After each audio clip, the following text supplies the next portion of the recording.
Keto acidosis. I don't know. I don't even know what that is. Hi, Idris. Okay, we need dessert. Like yesterday. Do you guys hear that? Shh, listen. That's the sound of me shaking my damn head. Hi guys, how are you doing today? My name is Kidneyjay. The J stands for jerk because my kidneys are a pair of jerks. And this is a Foodie Beauty video. This is the inevitable follow-up to the ERBs because after the shadow of the ERBs, there's always things that come to light. So we're going to talk about that. Oh God, sorry about the slow-mo pizza eating action. This is just so I can get my little intro and spiel out. I will not keep you long today. What we're going to talk about today is, of course, diabetic ketoacidosis. We're going to talk about her contingency plan for when she goes back to Kuwait and when things go wrong with her health. As well as we're going to talk about sleep apnea, well, not sleep apnea really, but CPAP machines and the Canadian program to replace those. So before I do get started, you guys know the drill. Please sprinkle on a little bit of the Ozempic on the like button. Hit some insulin on the subscribe button if you're new. Appreciate that. Leave a comment down below. Love learning from you guys. Love hearing from you guys. As well as I do have memberships. If you want to support my channel that way, by all means, that is linked down below. So let's start with her talking about being afraid of diabetes, but not being afraid enough. Yeah, I'm scared of diabetes, but I don't know. Probably not enough, I guess, obviously. Are you scared of diabetes? Because you're gonna get it. Yeah, you are. Okay, do I think anyone should be afraid of a disease? No, I don't think it's any way to live your life in fear. Do I think you should be educated about your disease and take all that knowledge and put it into practice in your life? Definitely. Uh, Foodie Beauty is not that. She is willfully ignorant about diabetes and what it can do to her health, long term and short term. DKA, looking at you. Foodie Beauty was diagnosed with type 2 diabetes right before they moved into the villa. So, how many years ago was that? 3, 4 years ago. She was told to go to a diabetes education center where they would tell her what DKA is, what happens if you don't control your blood sugar. I've told this a million times before. I was told it's like little tiny shards of glass. Think of the sugar as little tiny shards of glass, just ruining your body, killing your kidneys, your eyesight, leading to amputation, just devastating long-term life-altering effects. So now we're going to get into the part where she talks about going back to Kuwait and her contingency plan if she gets sick with any of these life-altering side effects of uncontrolled blood sugar.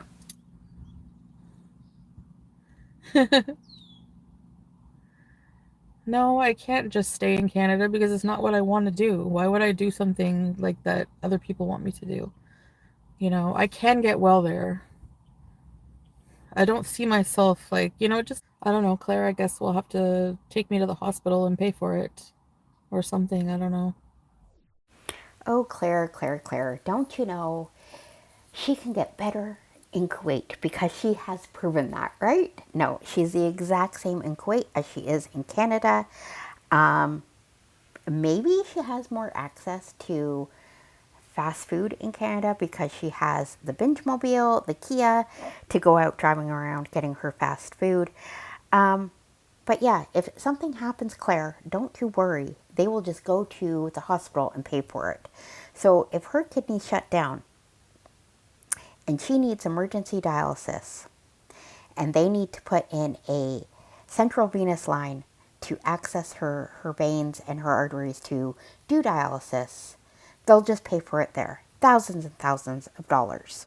If she gets a foot ulcer that is not healing, they'll just go to the hospital every week, get it cleaned, pay for it out of pocket. Sure. That's a lie. lie, that's a lie, that's a lie. And I couldn't really tell if she said he will pay for it, meaning Salah will pay for it, or she will pay for it. Chances are, if something catastrophic happens, she will be back in Canada. Hopefully, it's not too catastrophic that she's not able to get herself on a plane to get our universal health care. Just saying. My blood sugar was higher, like, um, when I first got to the hospital because of the fact that one, I was stupid and picked up a strawberry lemonade, like a fruit juice from Booster Juice, but it was like all real fruit, but it was still high in sugar. And when your body's under stress and sick, your blood sugar tends to be higher. So then by the time I left the hospital, when I got there, it was like 17. And then when I left the hospital, it went down to like 12. So, For sure, if your body is fighting something, it will elevate your blood sugar levels. Um, but her thing, because she had the booster juice or whatever it was, that's what did it. You have to look at the big picture. And what happened before the ERBs? She went to the US, and we all know we've seen her go on the US food, the fast food bees tour where she has Sonic, the Chinese buffet, all of that stuff. It's all accumulated to that high glucose level. It wasn't just the juice alone. That is ridiculous to say. So I do wonder if they did an A1C test, which is your blood glucose levels, an average over 3 months, and you don't need to be fasting to do it. I'm gonna bet they did do it. She's probably not telling us what that number is because that's a better indication of what your blood sugar is on the regular. Left at 12, still not great. IV stuff. I know. They're like, okay, we're going to give you more fluids. I was like, they thought I had keto acidosis at first or something because they were mentioning it, I think. I think they thought I had that because they were asking me about it.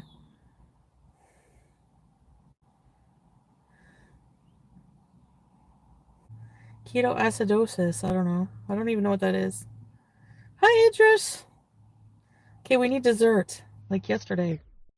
Okay, anyone watching this, I'm going to link up above a video that explains what diabetic ketoacidosis is.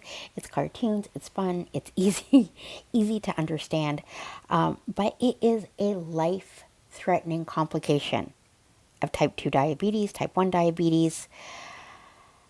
Her just like, oh, I don't know what it is, and they were asking her about it, and she didn't say, oh, I'm not sure what that is. Can you explain that to me? Mind blowing to me.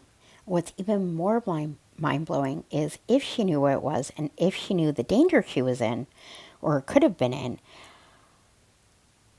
she doesn't realize it's all in her control. This is not something that she cannot control. She can control this with her diabetic medication as well as diet. Diet is so paramount.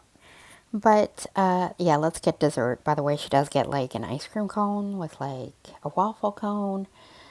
Definitely not diabetic friendly at all. Whatever, her life. You should look into getting a new CPAP machine while you're there. Every 5 years from the government, really? I should. Oh God, I don't even know the last time or want to know the last time any of the masks or tubing were replaced on that. Maybe someone can jog my memory if it was recently. But the Ministry of Health in Ontario will replace a CPAP machine if there's damage to it and if it's 5 years or older. I think it does have damage to it through the Natter era, but also there is one caveat. She would have to probably get another sleep study done so they can adjust any settings since it's been so long since she probably had her initial sleep study done, and that would require her being in Canada, her make an appointment, keeping an appointment as well. Okay, that's it for me, guys. This went far too long. Thank you for watching, and I appreciate all of you guys. Have a good one. Bye.